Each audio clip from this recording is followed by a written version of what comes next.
73 Yards, written by Russell T Davies and directed by Dylan Holmes Williams. We start with no titles, which I kind of like. I know a few people take issue with this sort of thing, but I quite like it. It sets the scene, and it's a Doctor-like story. No Doctor pretty much at all other than the beginning and the end, so the lack of titles is kind of fun and different. The TARDIS lands on the Welsh coast and we get some dialogue before the Doctor forgets to look where he's going, again, standing on a creepy witch circle thing. The Doctor then disappears and a mysterious woman appears.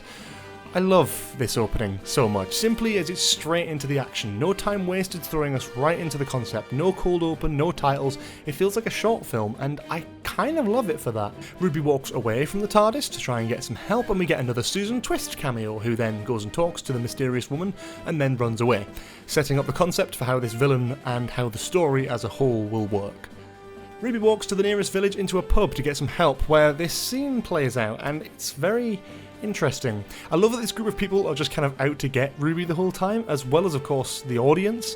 They sold this episode in advance of being like a Welsh folk horror, and I love that one of the first twists in the episode is that you believe all of this dialogue, the way it's shot, the stories of Mad Jack, that terrifying, it's thunder and lightning outside, until it all turns out the characters are taking the piss, and even one of the characters points out that it's a stereotype of Welsh folklore, even calling Ruby racist.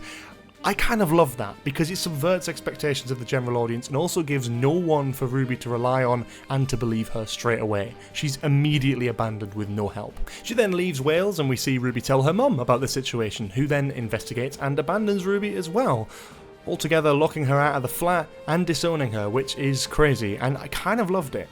It raises the stakes at just the right level for this episode by leaving Ruby with next to no one left to turn to, and doing that in the sort of first half of the episode is interesting. I had no idea where it was going after that.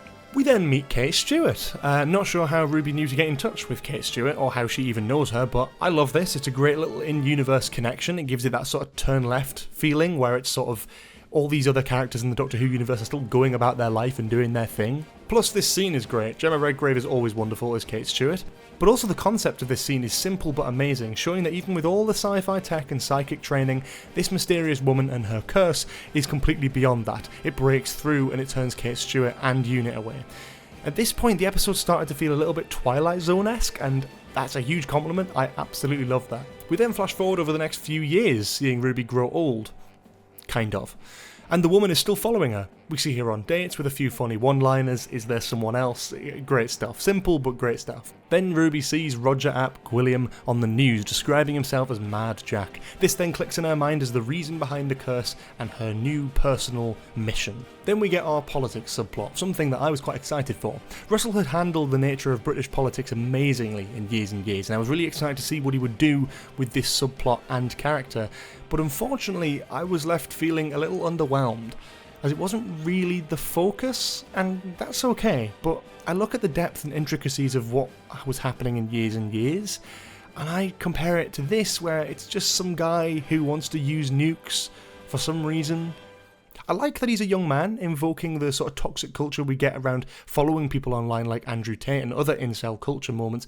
It does feel apt and it feels current, but in the dialogue and what we're actually given, it's quite surface level. Even this side character Marty, who seemed to be excited to meet Roger, only to call him a monster in the next scene and then seemingly terrified of him after the fact, it was something I wanted more of. It felt like something that was cut that we might have needed context for. Yes, he's going to fire nukes and that secret would make him a monster, but him inviting her to the party, her looking incredibly uncomfortable around the thought of him, suggests something deeper and darker to explore, but who knows. I just wanted a little bit more for the political subplot, especially for a character that was announced well in advance of the series airing. In the end, Ruby brings the mysterious woman to Roger and he runs away, resigning from PM. I feel again with this point that this moment should have felt more impactful. If the political stuff was putting more at stake, then I'd probably be more gassed up by this moment. What I do like though is that Ruby does this also assuming it would put an end to everything going on with her, which of course it doesn't at all. A little side note here though, I'd love to mention the subtle set and prop design in this episode. By the time Ruby is 40, everyone has these slightly unique phones with a little thing coming off them. The TVs look like different and futuristic, there's holograms in the sky, there's some sort of electric car lane outside, even the mention when Ruby's older of a car not working because the signal to the engine is bad. Again, little things like that really just show the passage of time and the changes in technology, so great stuff. Little tiny bits like that just make all the difference. Ruby then gets a lot older and visits the TARDIS. It's a lovely little scene which is followed by her in the care home. Both of these scenes are wonderful, with great dialogue talking about the Doctor, her parents, beautiful, beautiful stuff. A really great episode to come at the midpoint of the season. We then get to the final scene. The woman enters Ruby's room and seemingly does something, with Ruby then trapped in this woman's body and sent back to the moment that the woman arrived, warning her past self not to break the circle. Now, I really, really love this ending. Although a bit rushed, I do feel like it really, really works in that sort of creepy, unexplained way. A lot of people want a specific write-up on everything here to know and have everything explained, but that's not the nature of this episode. It's leaning into this sort of ghost story horror aesthetic, similar to that of the Twilight Zone or Inside Number 9. It doesn't need to be said what the woman was saying to them. It doesn't need to be explained where the Doctor went. We are dealing with powers and new rules. We learn the rules and we see how that plays out in the story. You have to treat it almost like a short film as opposed to like an episode of Doctor Who.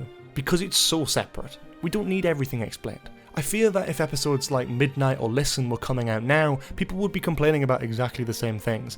We're not getting everything explained to us, but we don't want to know what the Midnight Monster was, what its goals were, why it existed, etc. It just does, and it allows the story to happen. Not everything will play by the rules and conventions that we know in Doctor Who, and I like that about 73 Yards. It's unique and different and plays to Russell T Davies' strengths. It is worth saying though that it's nowhere near the level of Turn Left, and probably not even my favourite of this series.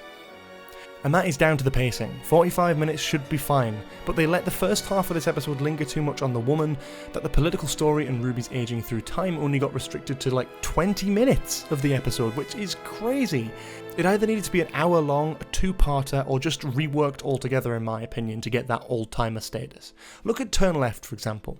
Dystopian, political, companion character piece, and resets time all within 45 minutes. 73 Yards is brilliant, but it struggles in that pacing area. It's trying to put a film's worth of story into a 45-minute format, and it doesn't quite work as well for me. Anyway, I did want to say that Millie Gibson was incredible in this. Not only as an episode generally, but being her first episode on Doctor Who, and it being all focused on her. It's a really incredible job considering her age, and it was great to finally get a chance to see Ruby in action, handling things herself.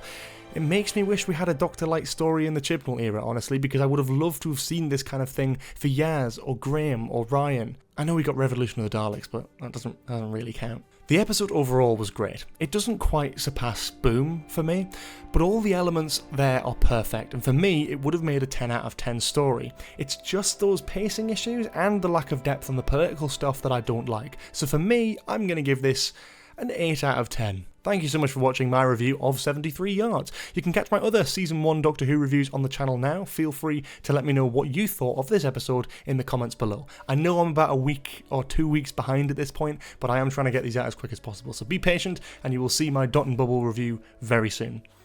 If you're a fan of Doctor Who, which of course you are, as well as Star Wars, video games, other major TV and film franchises, you may enjoy a podcast which I co-host with a mate of mine called Nostalgia Bait. It's currently on Spotify, Apple, Amazon, etc. and it's got its own YouTube channel that we've just launched that you can go and check out now for all of our video podcasts. It's linked in the description and comments below. We recently did an episode talking about our top 5 movies of all time.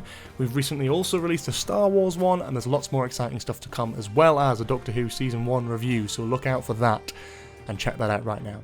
Anyway, like, subscribe, comment, and I will see you all hopefully very soon with a review of Dot and Bubble.